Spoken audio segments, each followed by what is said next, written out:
नमस्कार, आप देख रहे हैं फास्ट न्यूज इंडिया और मैं आप सबके साथ नीतू सिंह। आइए आज की तमाम बड़ी खबरों पर नजर डालते हैं। शादी का झांसा देकर कई वर्षों से करता रहा दुष्कर्म। जी हां, सही सुना आपने, शादी का झांसा देकर युवक कई वर्षों से करता रहा दुष्कर्म।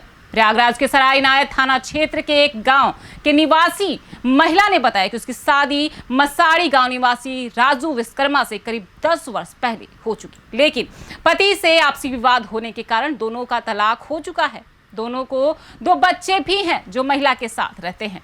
पति से तलाक होने के बाद युवती असहाय हो गई, जिसके बाद सहारा देने व हमदर्द बनने का दिखावा करते हुए युवती के बड़े पिता के बेटे इंद्रजीत के साले राम नारायण पुत्र किशोरी लाल विश्वकर्मा निवासी ग्राम बरौत हंडिया प्रयागराज ने अब युवती को अपनी चिकनी चुपड़ी बातों में फंसा लिया और शादी का झांसा देकर कई वर्षों से लगातार दुष्कर्म करता रहा। युवती जब भी शादी के लिए बोलती तो युवक बात को टाल मटोल कर घुमा देता। इस बीच युवती ने कई बार गर्भ धारण भी किया, लेकिन पहले से ही 2 बच्चे होने का हवाला देकर रामनारायण गर्भपात करवा देता था और रामनारायण युवती को लेकर कभी यहां तो कभी वहां रहने लगा। लेकिन युवती ने जब शादी करने का दबाव बनाया तो 5 मार्च 2020 को रामनारायण काम पर गया और शाम को वापस नहीं आया। युवती ने फोन पर पूछा कि कब तक आओगे, तो रामनारायण ने बताया कि किसी काम में बाहर आया हुआ हूँ, 4 से 5 दिन लगेंगे। इसी तरह से महीनों बीत गए, बार बार फोन करने पर नहीं आए। महीनों बीत जाने के बाद भी उसके खिलाफ थाने में तहरीर दिया गया। युवक को जान से मारने की धमकी देने लगा। आपको बता दें कि रामनारायण पहले से शादीशुदा है। युवती ने थाने में तहरीर देकर न्याय की गुहार लगाई है। आइए देखते हैं प्रयागराज के हंडिया से हमारे संवाददाता प्रदीप मिश्रा की ये रिपोर्ट। क्या नाम है आपका? सुनीता। कहाँ की निवासी है? शिवना की। क्या मामला है? मामला है, मैं दूसरा आदमी है, एक दिन हम ले आए हम शादी की जगह के लिए आए हम के हो जाओ जब नंबर बनाए फिर बाद चला गया नौते नहीं है। क्या नाम है उनका? राम नारायण विश्वकर्मा। कहाँ की निवासी है? बरौत के। क्या आपको कह के क्या लाए थे? फिर तुम शादी भी करो, कोर्ट मैरिज कराओ, अपने घर पे रखो। आपके साथ शारीरिक संबंध बनाए हैं? हाँ। बताइए। हमारे साथ शारीरिक जब से ले आई गई हैं तब से रखे। अच्छा। अपने साथ रखते थे, रोज आवत जाते रहे।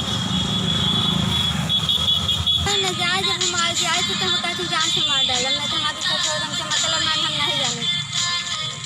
आपने इसकी शिकायत कहीं पे की? हाँ, थाने पे किए हैं। क्या आश्वासन मिला आपको? बोलो। मैरिज से आए हैं ना और इंस्पेक्टर साहब आए हैं, मुकदमा के शासन दिए हैं। पुरानी रंजिश के चलते 2 पक्षों में खूनी संघर्ष। जी हां, उत्तराखंड के जिला उधम सिंह नगर गदरपुर के वार्ड में एक ही समुदाय के 2 पक्षों के बीच मारपीट हुई। दोनों पक्षों की तहरीर के बाद पुलिस के द्वारा दोनों पक्षों की रिपोर्ट लिखा गया। एक पक्ष की महिलाएं न्याय की मांग को लेकर थाने में धरना प्रदर्शन करती रही, वहीं गदरपुर थाने में पुलिस से न्याय दिलाए जाने की मांग को लेकर थाने में धरना दिया। उन महिलाओं का कहना था कि दूसरे पक्ष की ओर से लाठी डंडे और पत्थरों के द्वारा पड़ोस की छत पर चढ़कर प्रथम पक्ष के घर में घुस आए। घर के सभी सदस्यों को मारा पीटा गया और घर में रखे सामान को तोड़ फोड़ दिया गया। उनका कहना था कि उन लोगों के द्वारा हमें मारा पीटा भी गया है, हमारे ऊपर मुकदमा भी दर्ज हुआ है। आखिर यह कहां का न्याय है? आइए देखते हैं उत्तराखंड के गदरपुर से हमारे संवाददाता शाहनुर अली की ये खास रिपोर्ट। सबीना। कहाँ रहते हो? कत्तारपुर कॉलोनी।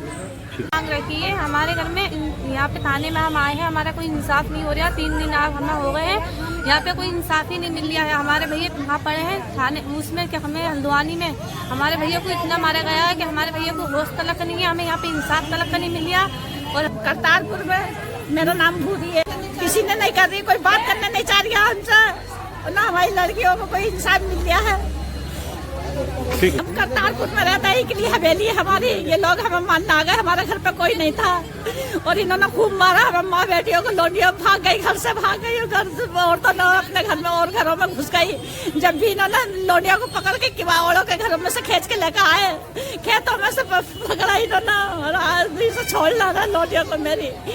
हमें इंसाफ नहीं चाहिए, हमें इंसाफ चाहिए थाने से। वाले तो मेरी 3 लड़कियों को बेचते हुए कितने को आए घर में घुस में मारना है, मुझे भी मारा है, मेरा हाथ तोड़ा उन्होंने। हमें इंसाफ चाहिए, हमें चलो जख्मी पड़ा है उनका क्यों हुआ, हमें इंसाफ क्यों ना मिला। हमारी लड़कियों को ना समझ लड़की थी, उन्होंने क्या तो मैं वो करा, उनके पीछे पीछे मार गए। हमें इंसाफ नहीं मिल लिया थाने से, हमें इंसाफ नहीं मिल लिया थाने से। ये हमारे ऊपर और केस कर दिया, उन्हें मारा हमें मारा और हमारे ऊपर केस कर दिया। सारा घर टूटा पड़ा हमारा। थाने से हमें इंसाफ ना मिल लिया, हमें इंसाफ चाहिए। हमने थाने में 1 घंटा कम से कम फोन करा कि सर यहाँ मर जाएंगे जब आप पुलिस भेजोगे, सर यहाँ भेजोगे जब पुलिस यहाँ मर जाएंगे लोग। आखिरकार वही नतीजा हुआ जो कि वो मरने पर नौबत आ गई और ईंटे डंडे इतने थे कि मोहल्ले वाला कोई बचा नहीं सका उन लोग।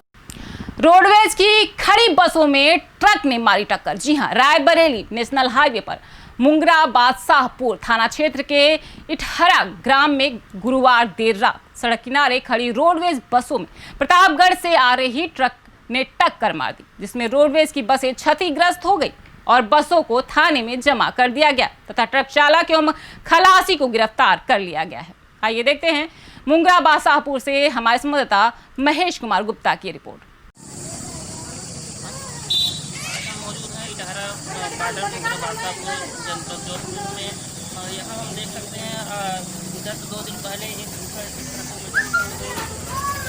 जो है साइड में किनारे खड़ी हुई 3 बसों में जो सरकारी बसें थी उनमें टक्कर मार दी, जिससे ट्रक की हालत तो खराब हो ही गई। बाकी जो 3 बसें थी वो भी अत्यंत क्षतिग्रस्त हो गई, जिन्हें कि थाना मुंगरा बादशाहपुर में जमा करवा दिया गया है। आइए चलते हैं, समझते हैं कि घटना बारे में क्या हुआ। यहाँ के स्थानीय 2 मिनट आइए हम इनसे समझते हैं जो कि यहाँ पे तैनात थे, इनसे समझते हैं उस समय घटना पे क्या ये रात की घटना है करीब 12 बजे की। आज से 3 रोज पहले घर से ये जो लोडेड ट्रक है इसने सरकारी बसों को पीछे से टक्कर मारी, जिससे करीब 3-4 बसें जो हैं उनमें काफ़ी क्षति है, वो रोडवेज में खड़ी करा दी गई है। और जो ट्रक है ये नहीं दिखाया गया है क्योंकि चलने की कंडीशन में घायलों का क्या स्थिति है? घायल इसमें तो घायल कोई नहीं। अच्छा, बाकी लोगों का ऊपर मुकदमा हो गया। धन्यवाद। मैं फास्ट न्यूज इंडिया की तरफ से रिपोर्टर महेश कुमार गुप्ता। ये थे अभी के कुछ खास खबर। कुछ खास खबरों के लिए लगातार बनी रहिए हमारे फास्ट न्यूज इंडिया के साथ। तब तक के लिए मुझे दीजिए इजाजत। धन्यवाद।